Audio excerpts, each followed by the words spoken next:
Hey, how's it going, guys? Domino Paris 21 here, and back again with another updated deck profile for you all.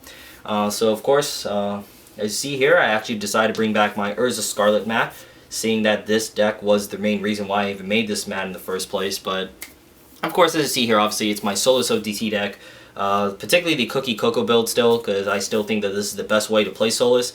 And as you guys should already know, this is like one of my absolute favorite decks all time in Vanguard. Love this deck still.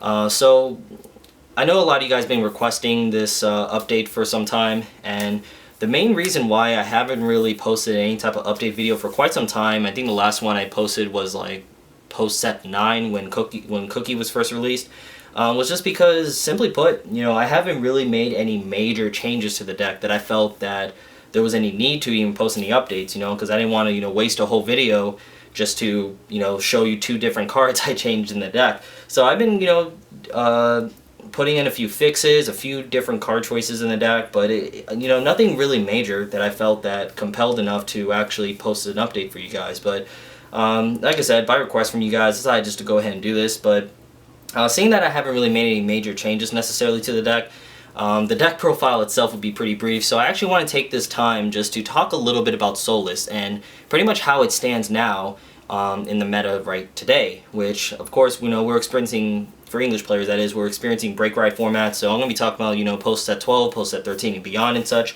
and how Soulless really fares now in the competitive scene. Now, one thing with Soulless, what made Soulless amazing, especially in its prime when it was first released, since Lulu was first released in set 7, because that's Lulu is what really made the deck, is simply put, the fact that by riding Coco turn 3, not needing any limit break and such, being able to create that hard plus for yourself to create such a huge early defense, and being able to just snowball that throughout the game by abusing the skill multiple times, you're able to just create this big wall, which your hand size, that it was really tough for a lot of decks to really get over. Cause especially back then, I'm talking about Spectral Duke format, when it was like Spectral Duke Dragon and versions of like Garmor for Gold Paladins running around, and this was of course before even set 5 when Dragonic Overlord the End and MLB was released. So Soulless was just so amazing, because outside of really Spike Brothers, which was like a potential bad matchup for the deck, there weren't really any highly offensive potent decks out there that can really take on Coco, that can, usually most of the time I'll have like 10 cards in hand while assembling a full offensive field. So it was really tough for a lot of decks to really overcome that. So that's really what made Soulless great. And of course, granted, pressure them with Silent Tom columns and such, there's really a lot of ways to close out games. So as more sets started getting released, and as you guys obviously see with the power creep that we're experiencing, now there's more and more decks out there that can really combat a highly defensive style deck like Soulless, just for the fact is now they have the offensive tools to really pressure the hand and force out a lot more cards from the hand as normal. And of course, with Coco being a 10k body, it doesn't help as much. So that's definitely another thing. Another thing too, of course, is with, let me find him, Silent Tom, another one of my favorite cards in the deck.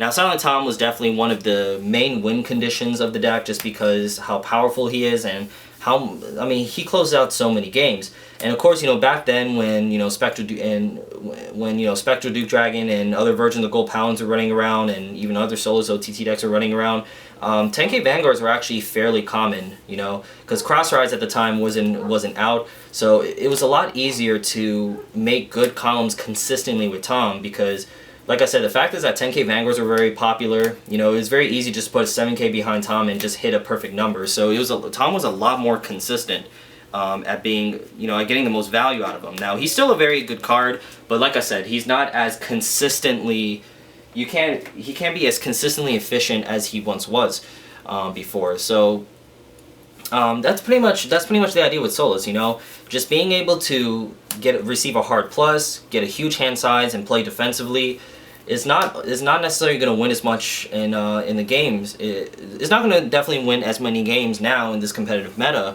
because now you're kind of playing around your opponent's offensive skills, as much as your opponent trying to play around your defensive hand.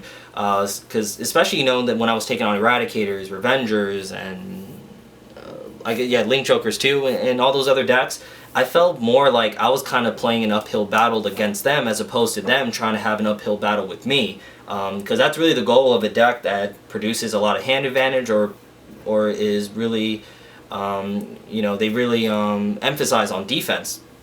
So it's really up to more of the player now, playing this deck in this competitive meta, to really try to you know, outplay your opponent and just find ways to play around any powerful skills that may, you know, overcome this deck. So that's definitely some of the tough. So definitely, you know, with Soulless, it's still a very strong deck. I still love this deck, and it could still be viable in some cases, but it's really up to you as the player to really really try to work around certain skills and try to get the most out of this deck, and, you know, just get the most out of your cards, get the most value out of them, and just try to outplay your opponent a lot of times, because it's not, you know, you can't just, because now you can't just, you know, plus off Coco a few times, beat your opponent down with Tom. It's not as, that strategy is not as efficient anymore, so you have to kind of think a little bit more outside the box to essentially, you know, outplay all these new decks now, especially in this break ride format. So it's simple as that, guys. Soulless I still love. I will never ever dismantle this deck. As long as I'm playing Cardfight Vanguard, I will never dismantle this deck. So yeah, so I didn't really mean to, you know, go off ranting like that for you guys, but I kind of wanted to just give that explanation out of the way for Soulless, because I know a lot of you viewers out there are probably going to ask me, you know, what I think about Soulless compared to the competitive meta. So yeah, I still love this deck. Still think it's a lot of fun to play still. And like I said, you kind of have to do a little bit more now as the, you know, as the pilot of the deck, to essentially try to outplay a lot of the decks that can pose as a bad matchup for this for this now. So yeah, without further ado, guys, now that I'm done ranting off, or venting, I guess you can say, let's actually just get through the deck real quick. Like I said, it's gonna be pretty brief, and I'm assuming that this is like version 4.2 now, or 4.1. I mean, we should already be familiar with the cards. So starter, of course, Little Witch Lulu. Nothing more to it. I mean, can't really do much to explain that. Grade 3s, of course, you have your 4 Scarlet Witch Coco. I mean, as you guys already know, she's like my #1 waifu in Vanguard. Love that. Love this card. 3 Cookie. I actually decided to slim down my cookie count, because I used to run 4 of her. And so that slot, I actually put in the Sakuya as the 1 tech.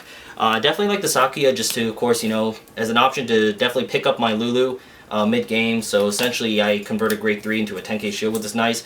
And definitely it's nice just to be able to reset your field, reorganize, and create some, and basically try to reorganize your columns to hit some better numbers. So she definitely becomes clutch for you. Plus, it definitely gets awkward if you have a full field and you don't have any, you know, 8k boosters on the field, and you have Tom in hand. So Sakuya definitely comes in handy for those situations. And then you have grade 2s for Tarte. For Tarte, just really good to max out these 10ks. Definitely good to take on cross rides, and just a good solid card to ride turn 2 as always. Then you have your 4 Mochas, 11k attackers, so essential in the deck. Hits key numbers, can hit.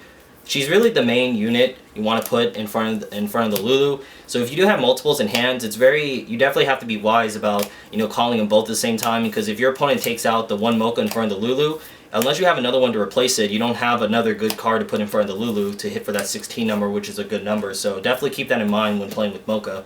And then, of course, I am running 4 Toms. Still running 4 Toms, because I know a lot of people like to say 4 is too much, but I mean, as long as you know how to get the most value out of a Tom, he will never always be dead.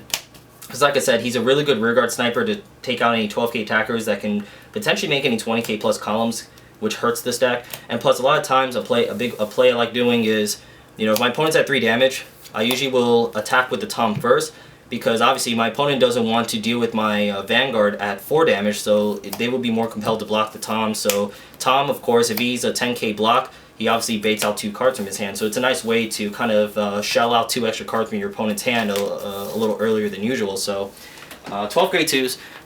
So yeah, 12 grade 2s is ideal, just because like you don't want to have too many grade 1s in the deck. Just because there's only particular grade 1s you really want to have on the field. So you don't want to like clog up your card choices with too many grade 1s, since there's only particular ones you want to have. So then, speaking of grade 1s, next up, you have 4 perfect guards. Simple as that. Or Gemini. It's very important to try and reserve these to put in the rearguard circles, or the rearguard for your rearguard columns, obviously for Tom. I don't always put it behind the Vanguard column at times, but you just gotta be careful with these, because he's really more meant to boost for Tom. So you gotta be careful when you get these, because these are probably like the most important grade ones in the deck. Then you have two Omelettes. Omelettes, of course, is a good solid 7K, good to put behind Sakuya to hit for 21. And she's definitely a good card to draw into when you go off with Coco for the first time, just because she gives you access to another beater in case maybe you can't draw into any other ideal offensive card. So really good card. Two Cremes obviously creates 21K columns with your Cookie, and 26 in a middle Vanguard as well if you have Cookie as your Vanguard. So 2 is just fine. And then the 1 Tech Cocoa, just the fact is I play Sakuya, it gives me a chance to recycle the Cocoa. And just really good just to, of course, you know, fish for cards, fish for triggers, and you can even bluff out your opponent. Like, if you look at the top card and it's a Silent Tom, you can immediately put it back on the top of the deck without even hesitating, because your opponent will assume it's a crit, so it's kind of funny to do that. So, and by the way, guys, it's pronounced Cocoa, not Coco. I really hate when people say Coco, because then that's how people get confused with Scarlet Witch Coco, but yeah. So that's it for grade 1s and triggers. You have your 12 crit, 4 heal. I mean, it's not much more to it there. Draws don't work in this deck.